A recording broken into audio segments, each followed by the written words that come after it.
Hello and welcome to another update video about silver. Yeah, it seems as if silver has started this wave 2 pullback that we've been watching for yesterday. Yesterday I made you aware that we were likely at the end, close to the end of a fifth wave in wave 1. I think we pretty much caught the top with yesterday's video actually, because I checked the chart today. I didn't have to adjust any support areas, something or anything. So we indeed have a possible 5-wave move up from the low that formed here on the 29th of July. Yeah. So with this wave 2 low, someone asked me in the previous video, no idea where the wave 2 comes from. Well, the wave 2 originates from the 5-wave move up that occurred between May and the May high. So May low and May high. 5 waves up, I call that wave 1.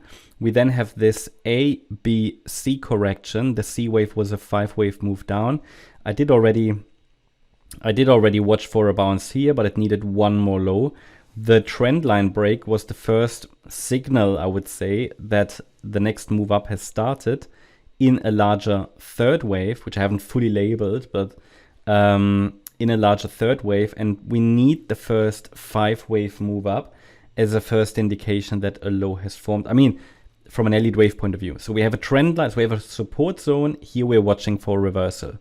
Yeah, step 1. So that means pullback traders might add positions in the box. Okay.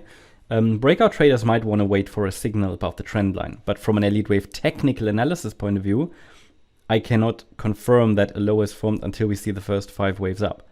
Yeah, but that is not the best time to buy. The best time to buy is either in the support area, or if you get a trigger like a breakout point, then maybe there. Okay, so those were the signals maybe for traders.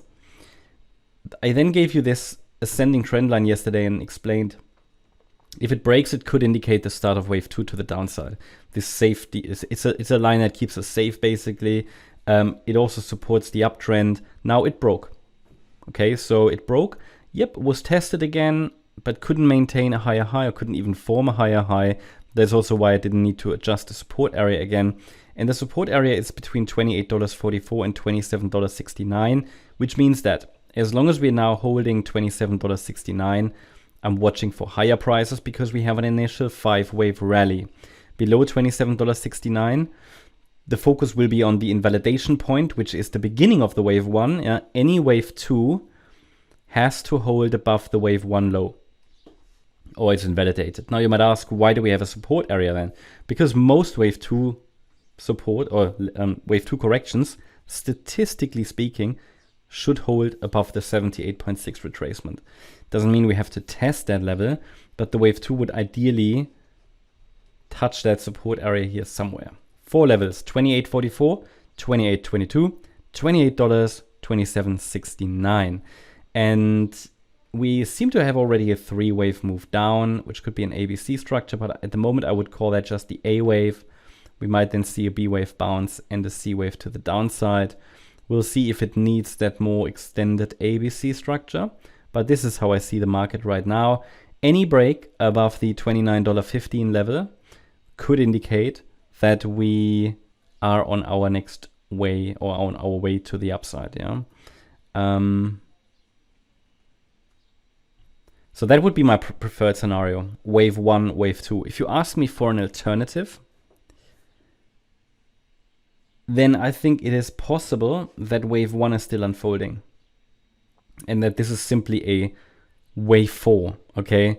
The count would be slightly different. It would be this. Just thinking about that because the wave 5 sometimes likes to extend in metals. This wave 5 didn't. So that's okay. We can count 5 waves. I'm just saying we might see one more extension to the neckline of that inverse head and shoulders, that potential inverse head and shoulders. Well, that would be an alternative. Both bullish as long as we're holding $27.69. Due to the 5-wave move up, I can now add this additional support area. But at the moment, I have to say it looks as if we are in this wave 2. Short-term price action seems to align a little bit better to that. But again, it's not deep enough to rule out an internal 4th wave pullback. But again, both are bullish. And what could happen is that this B wave even overshoots and we might never know the difference really.